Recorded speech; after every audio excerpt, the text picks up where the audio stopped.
नमस्कार मित्रों, धर्मार्थ मेला के YouTube चैनल में आप सभी का स्वागत है। पुण्य तो हम सभी लोग करते हैं, लेकिन आपको पता है कि सबसे बड़े 5 महापुण्य कौन से हैं? अगर आप इन महापुण्यों को अपने जीवन में उतार लेते हैं, तो आप भगवान के बहुत ही लाडले और प्रिय व्यक्ति बन जाओगे। लेकिन हम इन 5 महापुण्यों के बारे में जाने उससे पहले हम आपको एक छोटी सी कहानी सुनाते हैं, जो आपको महापुण्यों के बारे में बहुत ही अच्छी जानकारी देगी। एक बार की बात है, धर्मानंद नाम का एक राजा था, जो बड़ा ही प्रजापालक एवं प्रजारक्षक था। वह हमेशा लोगों के हित के बारे में सोचता था और कार्य करता था। वह इतना कर्मठ था कि अपना सुख दुख, ऐसो आराम सब कुछ छोड़कर सारा समय लोगों के कल्याण में ही लगा देता था। और वह जन कल्याण के कार्यों में इतना व्यस्त था कि भगवान की भक्ति और पूजा पाठ के लिए भी समय नहीं निकाल पाता था। एक बार वह राजा सुबह सुबह वन की तरफ भ्रमण करने के लिए जा रहा था। तभी रास्ते में एक दिव्य पुरुष को देखा। राजा ने उस दिव्य पुरुष को प्रणाम किया, तो उस दिव्य पुरुष ने अपना परिचय देते हुए कहा कि वह परमेश्वर का दूत है। उस दिव्य पुरुष के हाथ में एक लंबी चौड़ी पुस्तक थी, जिसे देखकर राजा ने उस देवता से पूछा, भगवान आपके हाथ में यह कौन सी किताब है? तब वह देवता बोले कि यह हमारा भय खाता है, जिसमें सभी भजन भक्ति करने वालों के नाम है। राजा को भी उस किताब में अपना नाम जानने की उत्सुकता हुई, तो राजा ने कहा कि कृपया देखिए तो इस किताब में कहीं मेरा नाम भी है या नहीं। वह दिव्य पुरुष किताब का एक एक पृष्ठ उलटने लगे, परंतु राजा का नाम कहीं भी नजर नहीं आया। राजा ने देवता को चिंतित देखकर कहा, महाराज आप चिंतित ना हो, आपके ढूंढने में कोई भी कमी नहीं है। वास्तव में यह मेरा दुर्भाग्य है कि मैं भजन कीर्तन के लिए समय नहीं निकाल पाता, और इसीलिए मेरा नाम इस किताब में नहीं है।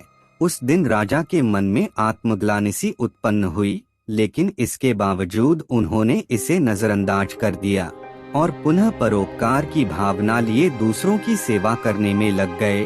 कुछ दिन बाद राजा फिर सुबह सुबह वन की तरफ टहलने के लिए निकले, तो उन्हें वही देव महाराज के दर्शन हुए। इस बार भी उनके हाथ में एक पुस्तक थी।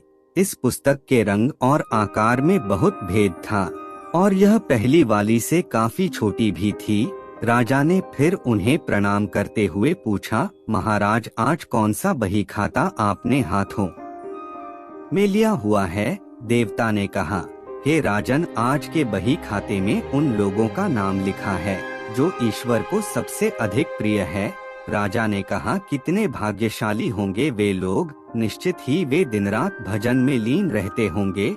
क्या इस पुस्तक में कोई मेरे राज्य का भी नागरिक है?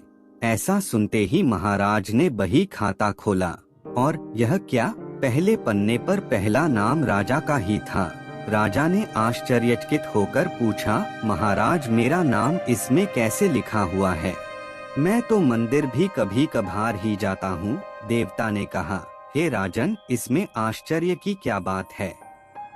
जो लोग निष्काम होकर संसार की सेवा करते हैं, जो लोग संसार के उपकार में अपना जीवन अर्पण करते हैं, जो लोग मुक्ति का लोग भी त्याग कर प्रभु के निर्मल संतानों की सेवा सहायता में अपना योगदान देते हैं, उन त्यागी महापुरुषों का भजन स्वयं ईश्वर करता है। हे राजन, तू मत पछता कि तू पूजा पाठ नहीं करता, लोगों की सेवा कर, तू असल में भगवान की ही पूजा करता है। परोपकार और निस्वार्थ लोक सेवा किसी भी उपासना से बढ़कर हैं। अब हम आपको 5 महापुण्यों के बारे में बताते हैं। नंबर 1, अन्न पुण्य।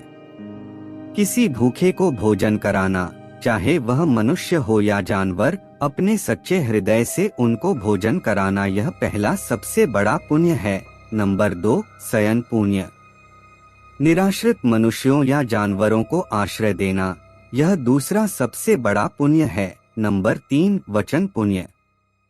यदि आपके पास न भोजन है और न धन है, तो आप अपनी निर्दोष वाणी से वह अपने मधुर शब्दों से अन्य के दुखों को सुख में परिवर्तित कर सकते हैं। अर्थात उन्हें सुख पहुंचा सकते हैं। नंबर 4, नमस्कार पुण्य।